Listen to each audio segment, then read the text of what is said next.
This is going to be a very quick demo video of the Hilti PS300. This is a fairly new tool from Hilti as of middle of 2019 or so, and you can just feel how new it is. Now, the design behind this scanner is that it's a Ferroscan. It's not a ground penetrating radar unit.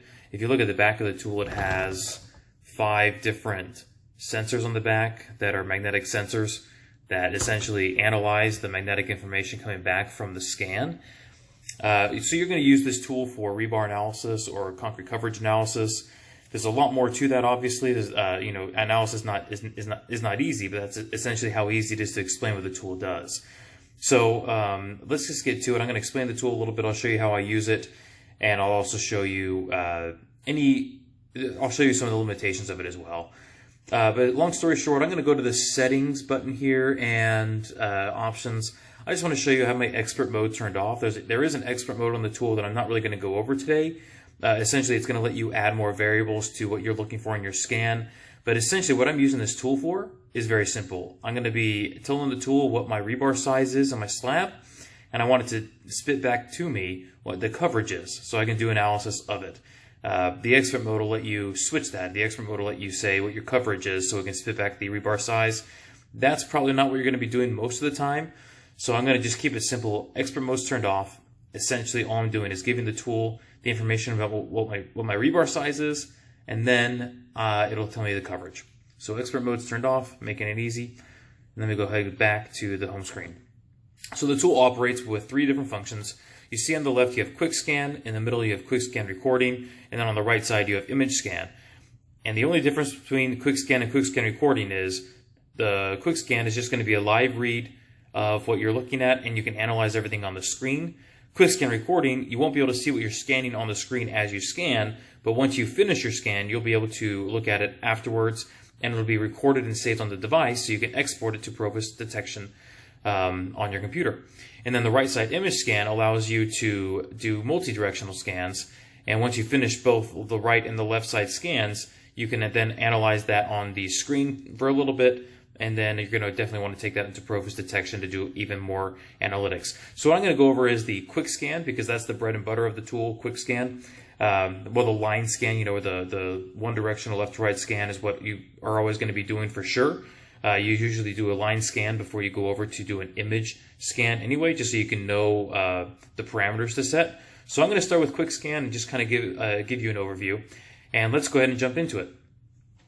So the first thing it's going to ask you to do most of the time is to do a calibration. And all this is asking you to do is to let the tool reset itself away from electromagnetic activity so that it's ready to scan accurately in the concrete. So I'll press start, and it'll be done in less than 10 seconds.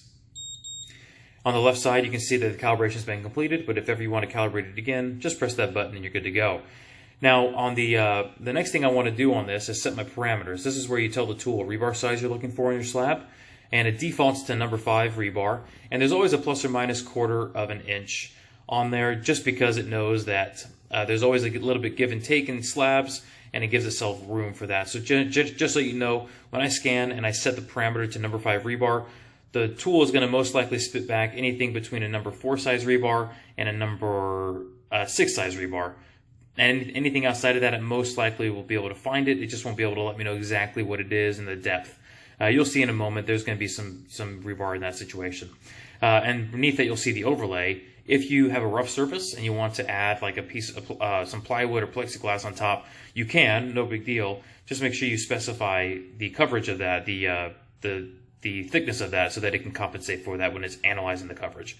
So I'm going to press OK, and let's go ahead and explain now these lines here. The lines actually represent the sides of the unit.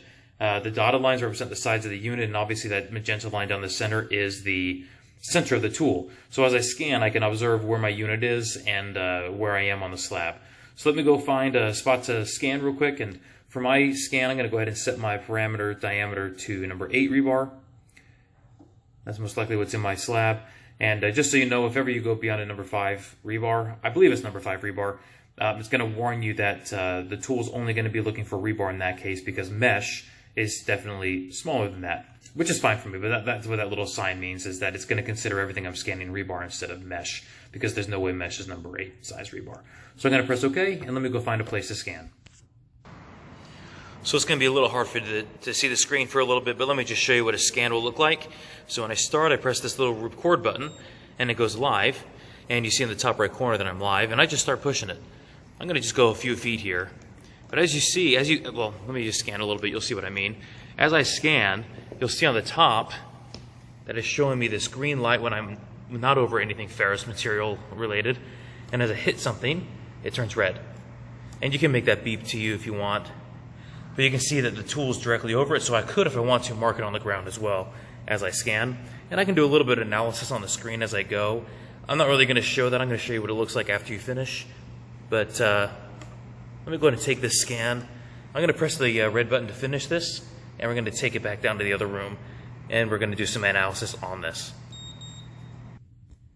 So now that I've completed my scan, let me just make sure I make you aware of a couple of tips and tricks. The first tip and trick is obviously when you're scanning, if you couldn't tell, when you're going one direction, you're only going to be picking up material that is directly perpendicular to that direction of the scan. So it's nice to do a couple of test scans to make sure that you are directly perpendicular to the material you're trying to find. And that's what I was able to do. I knew the direction the rebar was going and was able to be directly perpendicular to that scan, in that scan direction. The second thing is when you begin your scan, if you notice here, I wasn't too careful, but I have a couple of little pieces over here on the left side. I began my scan over a little bit of material. It's nice to make sure that when you begin the scan, you start it in an empty spot, just to keep the magnetic sensors clear right when it begins. So just a couple of tips and tricks for you to think about to keep you as accurate as possible. All right, let's go into analysis now. So if I zoom out, you can pinch zoom in and out of the material. If you watch over here, it tells you how many objects are included in this analysis. So right now I have 12. If I zoom in, it's going to be able to analyze 6. And what that means is that on that statistics, if I zoom all the way out, on those 12 objects that it's finding, right, those objects there, if I tap the statistics button, it's going to bring up a nice screen to tell me the information about the entire area. The median, the mean of the cover, and the diameter with the standard deviations. You can get really good information right off that one scan. It took me, 10 seconds to do that 5-foot scan or so. So I got a lot of good information on the cover of all the rebar going in that direction, and also regarding the diameter. So let me press OK. And remember, my parameters was set to number 8¼ inch with a plus or minus quarter of an inch. So that's what that's the variable it's using to determine all the magnetic signals coming back. So let me zoom in here. Let me show you another thing you can select. This magenta line going across, this is my top-down view, if you couldn't figure that out already. If I hold that line down, I can actually choose which sensor I want to take the analysis from. Each sensor is going to be slightly different. Some are going to be the same, but you can tell how the numbers are. So watch the numbers on the left side here, the coverage. As I change, let me choose these numbers here. As I change sensor to sensor, some of the numbers are going to be slightly different. Just slightly, right? And that's just because the sensor is giving us a little bit different information. They're all analyzing different magnetic signals coming back through, but they're essentially, if you're looking at them, they're very, very close to being the same. But that is what you can do. You have a little bit more flexibility in analyzing the data. You can look at a lot of information. So you have and you can tell you have 1, 2, 3, 4, 5 different sensors of information to go through this data to analyze it. The second thing is, I'm going to zoom in. If I tap on a object on the cross-sectional view, on the depth view here, I can see on the right side, at the very top, the location that it was on my scan. So that was when I hit the 4-foot mark or so from my start mark. It's gonna obviously recognize it as rebar because I said everything was number 8 rebar. It's gonna tell me my coverage and quality high, meaning it was able to get a good read and analyze that data very well with whatever the wavelengths are of the magnetic signal.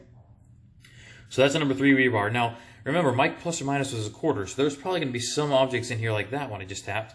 That's a number 6 rebar there that it's analyzing, given the parameters I gave it. And it's coming up with almost basically a 2.5 inch coverage on that. So you have the coverage, and at the bottom you have the spacing between everything. I hope this is making sense. So now there's one last thing you can do under visualization. You can add a depth filter on here, and this is kind of cool because, let me just say okay. Because what it allows you to do in the cross-sectional view, I can actually move this depth down. So if on the right side, you see the depth and the thickness, right? I'll talk about the thickness in a second. But if I move the depth down to, let's say, 2.25 inch, right? It's only going to show me on this top-down view. It'll show me on the top-down view everything that is below that 2.25 inch mark. Let's say that I want to check anything that's at 3 inches or so. It'll now only on my top-down view show me the objects that are below the 3-inch mark. As I go down, you'll see the objects start to disappear on the top. So I can analyze, I only want to see objects that are coming in around the 4-inch mark.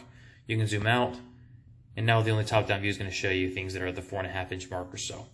So that's what the depth filter can do, and you can actually come in here and type in your values if you want. You can type in the depth you want to look at, and also the thickness, meaning the window, how much. I always keep this as large as I can. I don't really care about the thickness window. I just keep that large, and my depth window is what I care about to set it to how deep I actually want to look at the concrete. I hope that's making sense. The point I want to get across is simple. It's extremely easy to use. You can do so much analytics with this tool just by doing a quick scan without even saving any of your data. But it's going to be a lot better for you, I think, if you actually do save it, put it into Profus Detection where you can do some reporting, more analytics, and see the data in 3D mode. It's just, there's a lot you can do with the tool, but I think this would be a simple video to just make sure you understood what it was, and feel free to ask questions in the comments.